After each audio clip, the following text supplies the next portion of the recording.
complications of Disney World. Yeah.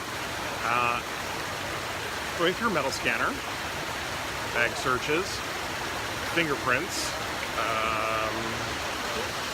RFID, and note that's active RFID, there's battery in there. This is a place where information is an asset, and a real asset, one that they seriously understand. I think this mini is going to be all about lessons that I learned while I spend my vacation with my family in Walt Disney World. One of the things about Disney that nobody really contemplates is, although they put a whole lot of effort in the Magic Band system, you know, the notion that you're here and you've got an active RFID tag on you. Yes, I said active. You can charge things using your Magic Band and a PIN, which puts you entirely on the Disney system. Your credit card number isn't exposed or anything. But at the same time, not everyone is either a resort guest or on a Magic Band pass into one of the theme parks. Lots and lots and lots of people are still using normal, plain old payment methods, and they come from around the world. You know, I'm here in the Polynesian resort because apparently we're having breakfast with Stitch, and lots of people are going to play with credit cards, and they're not all going to be from North America. They're going to be from everywhere. So in addition to managing the security of their own Magic Band system, Disney has to manage an overlay standard PCI DSS compatible system of security controls. This is non-trivial when you consider 4 resorts, 2 water parks. I can't even count how many resort hotels there are. This is serious business, and the number of POS locations is crazy. Everywhere you turn, there's a POS location. How do they do it? Don't know.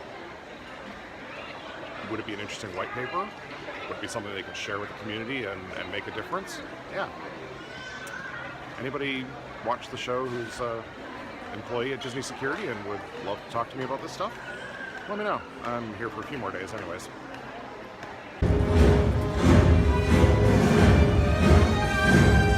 Yeah, we're back at the Magic Kingdom, folks. Giving you some deep thoughts. Crowd management and information management are kind of the same thing, right? You want to protect your ins and outs to a reasonable extent. You don't want to make input or output too difficult for your users, or it becomes a barrier to entry. When you think of the management of large numbers of people like this, how do you ensure that the people who belong and the people who don't? You end up having to write yourself effectively a set of firewall rules for those people working the gates. Firewall rules should control in and out.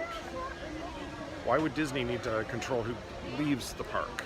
Oh, silly plan there. Unaccompanied minors. Why? Because parenting skills at Disney are not a thing. In fact, most of the parents that I've come across here are pretty sure that as long as they're inside Disney, it's the staff's responsibility to parent their children. Terrifying. But isn't that kind of how most organizations work too? The expectation that once I plug my laptop in, I'm good because perimeter firewalls will protect me. And how that extends to things like public Wi-Fi. Scary. Interesting, but scary. And that's the monorail. Shooting by. Woo. More. I've got some deep thoughts about rides. I'll catch up with you later. Don't even get me started on the kinds of things that they've got to do for some of these rides. I mean, this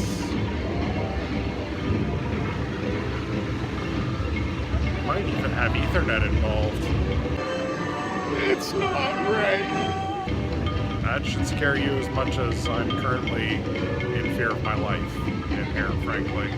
It's a small world and a scary hell.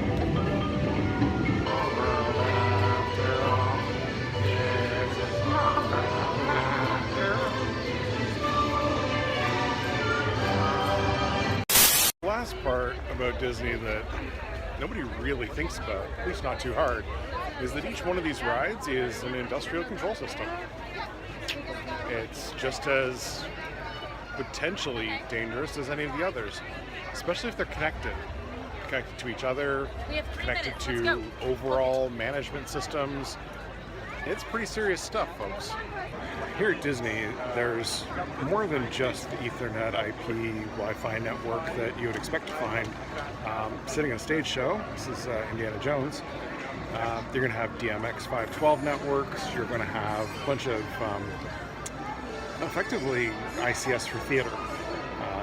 And again, how do you protect these things? How do you keep them separate where they need to be separate, control where they need to be controlled, and ensure that you've got all the bits and pieces in place, especially while you're managing